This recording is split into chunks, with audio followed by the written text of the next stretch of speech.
What's up everyone? I am with the lovely Yulia today. We're gonna go through some split squats, how to do it properly, where you kind of put your weight, how to get the most out of it, how to work your glutes a little bit more. So, do you want to demo a split squat?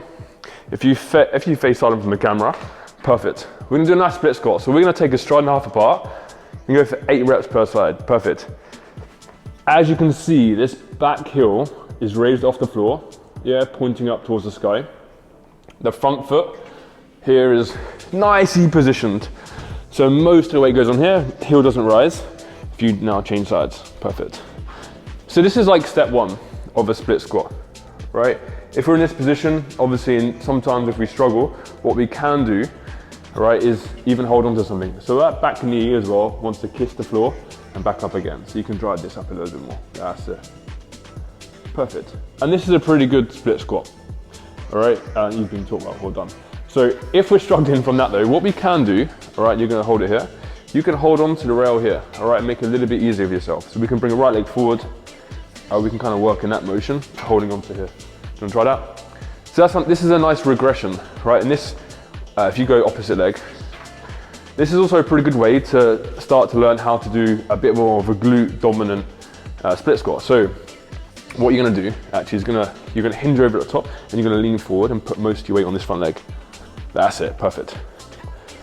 And then back up again. So in this position here, it is leaning forward, heel stays flat on the floor still. Don't go too far. That's it. But I want most of the weight on this front standing leg. So this back leg now is just for support. And this is a nice way to get a little bit more, you should feel a little bit more glute in that ankle. Yeah, there you go. Yeah, this is a nice way. So yeah, ideally when we're doing this, right, we don't want to transfer our weight from the front of our foot to the back. We want to keep it on that front leg as much as we can. All right. From that position, what we can do, right, once we've nailed that and we've used the support, all right, for that standing front leg and to hinge a bit more to get a little bit more glute, we can take it a step further by using this. All right. So, yeah, you look enthusiastic. Perfect, sweet. So you're gonna face mouse and tool, control. Yeah, kissing that back knee to the floor, perfect. And this is a really good exercise. Glutes, VMO muscle as well, quads. Generally we find that when we're doing exercise, just gonna go for 3 more, yeah, is that when people do a lot of low body work, they do things like bilateral stance, a squat or a deadlift, and we generally don't do much single leg work. And this is really, really good, especially for women with like hip anatomy, to get stronger knees, stronger quads, stronger hamstrings. I'm gonna go the other side just to balance it out. Perfect. What we can do now, yeah, is lean forward into it a little bit more. So we can hinge over a bit more, keep our weight on that front thigh. This is just support. Yeah, cool.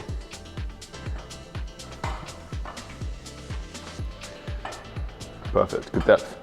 So the knee doesn't matter too much how far it travels. What's important is that the weight stays distributed equally on our feet. So it wants to be heel, big toe, little toe, equal pressure throughout. Good. And this back leg is just support. So if we're doing a split squat like this, you want about 10% here, 90% here. Feel all right? Cool, your leg's gonna start burning soon. To load that up even more, we're gonna take, your balance is pretty good. We're gonna take an 8 kilo kettlebell, or we're gonna go into a little RFE, little switch squat. So here, see how I'm leaning right over the top of it.